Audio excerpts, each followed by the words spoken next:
Hello and welcome to a new episode. Within this episode, we're gonna go deeper into the shadow and the persona. But first I want to go back a bit regarding the previous episode. In that one we talked about the archetypes and how these can be distorted through cultural complexes, as much as, personal complexes as well. And thus, how trauma can create such distortions within the culture. But then when it comes to the shadow, because that's where these repressed facets, due to these cultural complexes, end up in the collective shadow in this case, but it also relates to the personal shadow as well. And with that, the shadow, the persona, and the mechanism of projection, which is the projecting of parts within the shadow onto others, which also, plays into the scapegoating mechanism as well, where psychological complexes, and with that cultural complexes, also reside within the shadow, within the unconscious, and can become activated due to particular triggers. But we're gonna go deeper into that in the next episode regarding personal psychological complexes. So first, now regarding the persona and shadow. Now, when it comes to the shadow, shadow work is a term used in Jungian psychology to describe the process of exploring, understanding, and integrating the darker or shadow aspects of one's personality. And this includes aspects of oneself that are repressed, denied, or rejected, such as negative emotions, unconscious biases, and traumatic experiences. And the goal of shadow work is to bring these unconscious aspects of oneself into consciousness in order to integrate them into one's sense of self. And this can lead to a greater sense of self-awareness and personal growth, as well as a reduction in symptoms such as anxiety and depression. However, shadow work is not a pleasant business, as it can be very challenging to face the more uncomfortable parts of ourselves, the parts we wish to not know about, and the parts which clash with what in Jungian psychology is called the persona or social mask. Now, when it comes to shadow work, as much as one dives into the shadow aspects itself, there is as much at times a tension between the persona, the way we see ourselves and present ourselves to others, and the contents that are within the shadow. So the shadow itself can partly be seen as a container of sorts that contains the contents that are stored within the shadow, as much as an archetype in of itself. And whilst we can integrate the contents that are within the shadow into our conscious awareness, we cannot, however, eliminate the shadow itself as archetype. There will be always more to integrate and become conscious of, as much as there needs to be an ongoing awareness of the shadow's existence. Especially when working through all of that, till you get to the self, which is part of the individuation journey, which also ties into the anima and the animus as mediator between consciousness and the unconscious, and with that, the self. And integrating the shadow is one of the first steps regarding that. This does not mean, we ought to walk on eggshells around ourselves, or be overly hard on ourselves, or need to give in to the destructive side of the shadow. And as much as the shadow has its destructive side, it also contains a creative and healing side. This also includes the primal and instinctual side of our being as well. When it comes to shadow work, so the process of bringing the contents of the personal shadow into consciousness, is also as much deals with balancing our intellectual and instinctual side of ourselves, to incorporate both sides within our conscious awareness and give them space for expression in a healthy manner. Signs of a successful integration of the shadow might include an increased sense of self-awareness, a greater capacity for empathy and compassion, a reduction in destructive behavior, and a greater sense of inner peace and well-being. There are also a variety of techniques that can be used for shadow work, including journaling, therapy, dream work, and active imagination. And these techniques can help individuals become aware of their shadow material and begin to process and integrate it. Symbols that are often associated with the archetype of the shadow would be the trickster archetype, but also cultural symbols such as snakes, cryptids, think Bigfoot, Yeti, or the Honey Island swamp monster, to name a few, are symbols of the shadow. These cryptids symbolically also being tied to our more primal nature. Similarly, it can manifest itself in dreams or in cultural depictions as werewolves, zombies, or ghosts. And finally, iconic movie villains such as Loki, the Joker, Venom, Lord Voldemort, and Professor Moriarty, next to Darth Vader as well, also symbolize the shadow, often in its more destructive form.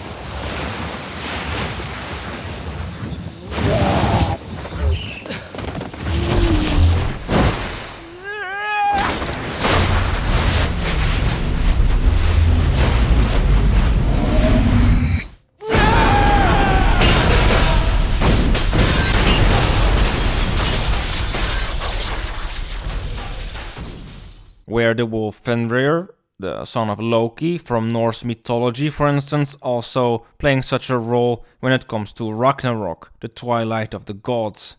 The latter being connected to the archetypes closer to consciousness. In dreams as well, the shadow can represent itself in such a form, but also can take the form of an animal, often the same sex, but also the form of particular people in our life when it relates to unresolved shadow content. And something else that plays an important role when it comes to the shadow is shadow projection. Shadow projection is typically an unconscious process, meaning that the individual projecting their shadow is not aware of what they are doing.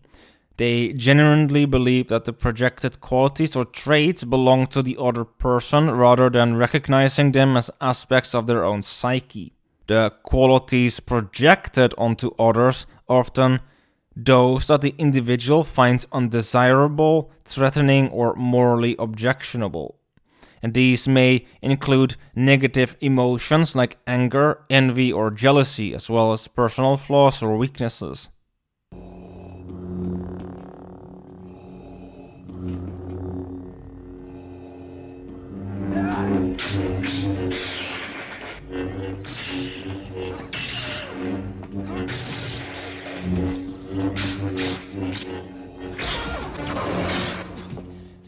You have learned much, young one. You'll find I'm full of surprises.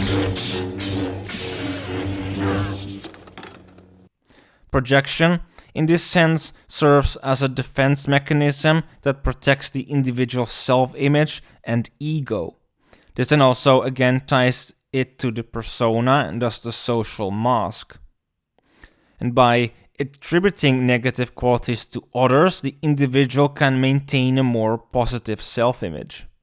In some cases, projection can be a way to deal with inner conflicts. So instead of acknowledging and addressing these conflicts directly, the individual disowns them by projecting them onto someone else. And shadow projection, can have a significant impact on relationships as well. When one person projects their shadow onto another, it can lead to misunderstandings, conflicts, and a breakdown in communication. And this kind of shadow projection also plays a role in larger group settings as well, so think scapegoating. And finally, the persona, like I had mentioned, being the image we want to convey to others. And this social mask can vary based on the roles we assume in different contexts, such as a professional persona at work, a friendly persona with friends, or a nurturing persona with family. And the persona itself, in contrast to what some people believe, is not bad, as it serves an important adaptive function in society.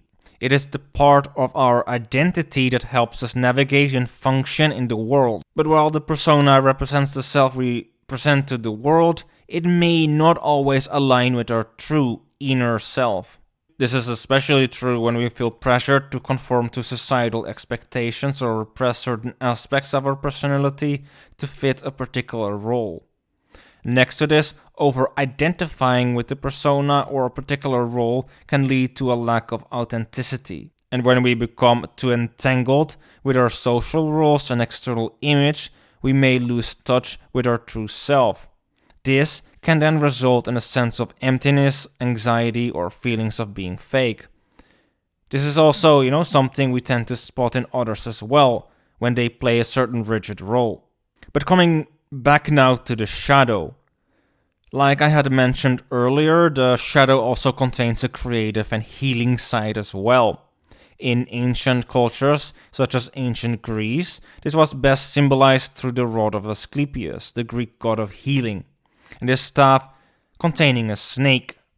The cult of Asclepius was one of the most popular and widespread in ancient Greece and Rome. The Asclepions were not only centers of healing, but also places of worship and pilgrimage. They were typically located in natural surroundings such as groves or caves, and were often associated with a natural spring or other sources of water. The rituals performed at the Asclepions were known as incubation, which involved spending the night in this sanctuary in hopes of receiving a healing dream. The patients would make offerings to Asclepius and his daughters, and then prepare themselves for sleep by fasting, purifying themselves, and making a prayer or vow. Snakes were associated with the cult of Asclepius and were considered sacred animals. So here, instead of being a symbol of the shadow associated with deceit, destruction, and negative connotations, it was associated with healing and wisdom. Snakes were often and also kept in the temples of Asclepius and were believed to be able to heal the sick. The non-poisonous snakes were not worshipped, but were revered as symbols of the god's power. The priests of the temple would often handle the snakes during rituals and ceremonies. And some patients would even sleep in the same room as the snakes in the hope that they would be visited by Asclepius in a dream and receive healing. The dream itself was considered to be a form of healing, and the patients would often receive a specific diagnosis or treatment in their dream. They would then wake up and tell the priests or priestesses of the sanctuary about their dream, who would interpret it and give them advice on how to follow through with the treatment. This then also symbolically linked to bringing contents up from the unconscious into conscious awareness, if we take that from a Jungian lens. The dream itself being a means of communication with the unconscious, and with that the Jungian self, the center of the psyche and our personality, which contains everything that is both conscious and unconscious. Additionally, the cult of Asclepius also had a strong tradition of using herbs and natural remedies to treat diseases, which was passed on to the medical profession as a whole. This also linked to the idea of the healing power of nature and the connection between physical and spiritual healing. Similarly, the primal and instinctual side of our human nature is as much linked to the archetype of the shadow as much to the natural world itself. In that way, how we view nature and treat nature also very much reflects our connection with our own instinctual and primal side, and with it, to the shadow. We, however, also should not become too naive about the shadow and see it in too positive of a light, as Jung himself also had pointed out. as the shadow does contain a destructive side, and so does nature.